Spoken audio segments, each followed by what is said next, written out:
Hello, my name is Mike Landis. I am from Blitz, Pennsylvania. Third generation truck driver. I've been doing this since I graduated high school. It's all I ever wanted to do, and I kind of see this being taken away from my childhood dream here with this stuff coming down the road. Following the hours of service there that Doug spoke about, I'd like to talk about a little bit of the safety end of it. The FMCSA and ATA have claimed this is going to save 26 lives a year. They shoved this down. The public actually knows about it, and the Congress throats about the safety aspect of it. But in fact, we're seeing most of the companies that are running these or have gone to running these, their safety ratings and their accidents and everything have gone up. Whenever you ask the ATA or the FMCSA about where they got their information on their 26 lives a year, they have no answer. They don't know what to tell you because there's absolutely nothing they have done or looked up or ran tests on to prove that it's going to actually save 26 lives a year. Like I said, everything we've seen so far, I believe it's going to take 26 more lives a year. With the hours of service, you can run into weird situations where once you start your day, because that clock don't stop, you may have only driven for 2 or 3 hours and you get hung up at a dock for 8 hours. What do you do while you're sitting there? There's nothing to do. You sit in your truck, you take a nap, and you watch TV. And once you're loaded and going, you can only drive a couple more hours and you have to stop for 10 hours and take your 10-hour break, which restarts your 14 hours that you can work. And now during those 10 hours, because you just sat somewhere for 8 hours a few hours ago, you can't sleep. You're not tired because you've rested. When your 10 hours is up, you start driving 2 to 3 hours into your trip, you start feeling sleepy. I'm sure anyone that's ever driven anywhere in a car, any length of time, knows what I'm talking about.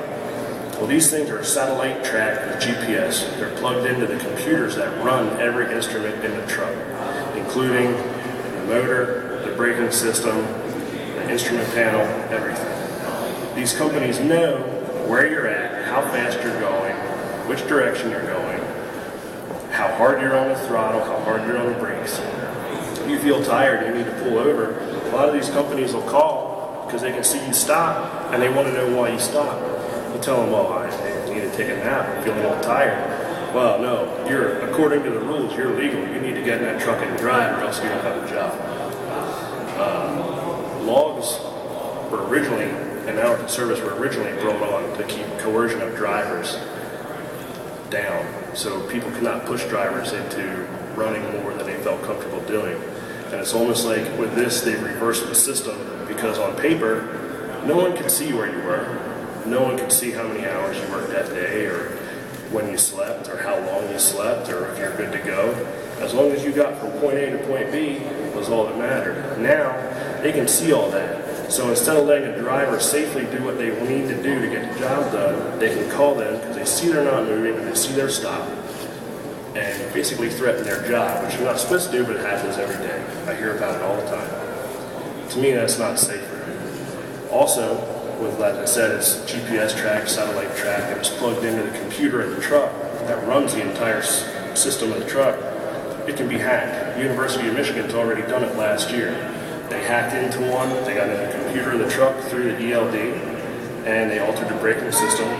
They messed with the throttle of the truck. They shut all the instrument panels down.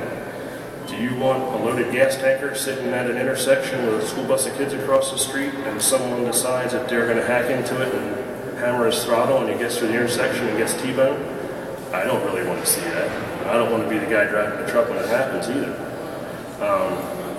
It's just not good on any level, and it's not that it can't be done. Anyone knows it.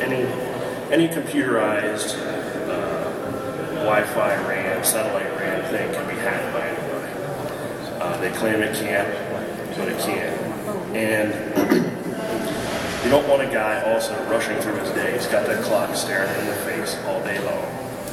You don't want him driving an 80,000-pound truck down the road, racing a clock, essentially, is what they're doing. It takes the thought process and the mental capacity of doing your job safely and throws it right out the window because they just need to get down the road that couple extra miles to either make it home to their destination. I see it every day. Guys in the big company trucks come off a hill because they're governed on flat road. It only goes so fast. They come down the hill and they let it go as fast as it'll go. It's not safe to have a truck doing 85 miles an hour down the road when a guy probably doesn't have that much experience doing it. In conclusion, it's not a safe thing to do at all. It's going to end up creating less safe roads, and they're trying to push it under creating more safe roads.